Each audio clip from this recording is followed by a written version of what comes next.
ఈ మధ్యన పబ్లిక్ ప్లేసుల్లో కొంతమంది పెద్దవాళ్ళు అంటే బుద్ధిరహితంగా వ్యవహరిస్తున్నారు అనమాట.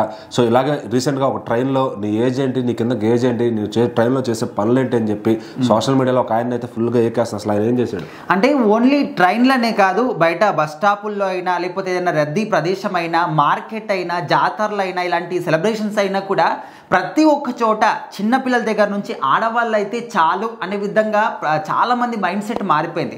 చిన్న పాపల దగ్గర నుంచి ముసలి వాళ్ళైనా కూడా వాళ్ళని ఎంతో అసభ్యకరంగా చూడడం కానీ, అసభ్యకరంగా తాకడం కానీ, అసభ్యకరంగా వ్యవహరించడం కానీ, ఇలాంటివి సందర్భాలు చాలా మటుకు మనం చూస్తూ ఉన్నాం. సో ఇప్పుడు మనం చూస్తున్నటువంటి ఈ ఘటన ఏంటంటే ఒక ట్రైన్లో జరిగిందనమాట. మనం క్లియర్గా చూడొచ్చు వెనకాల ఫోటో.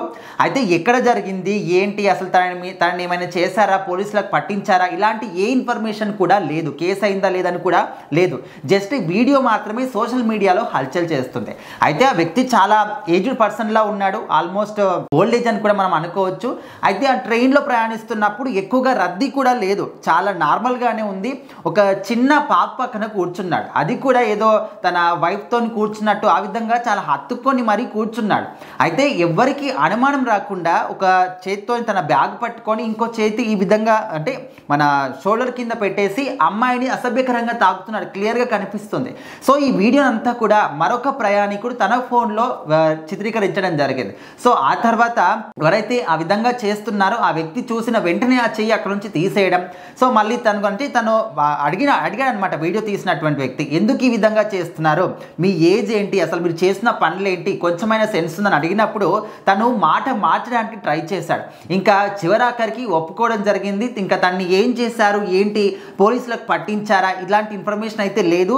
సో ప్రజెంట్ అయితే దీనికి సంబంధించిన వీడియో సోషల్ మీడియాలో చక్కర్లు కొడుతూ ఉంది. సో ఎక్కడికి వెళ్ళినా కూడా కనీసం మీరు బస్సులో వెళ్తున్నా కూడా మీ పిల్లల పట్ల మీరు చాలా చాలా జాగ్రత్తగా ఉండాలి, ఇలాంటి నీచులు పక్కలోనే ఉంటారు అని చెప్పేసి చాలా మంది కామెంట్లు పెడుతూ ఉన్నారు.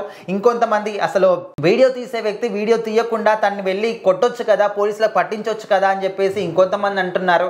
ఏదేమైనప్పటికీ కూడా ఆడపిల్లలకి మాత్రం అసలు రక్షణ లేదు. ఎక్కడికి వెళ్ళినా కూడా మీ పిల్లల్ని జాగ్రత్తగా చూసుకోండి, ఒక కంట కనిపెట్టుకోండి అనే విధంగా కూడా కామెంట్లు పెడతా ఉన్నారు.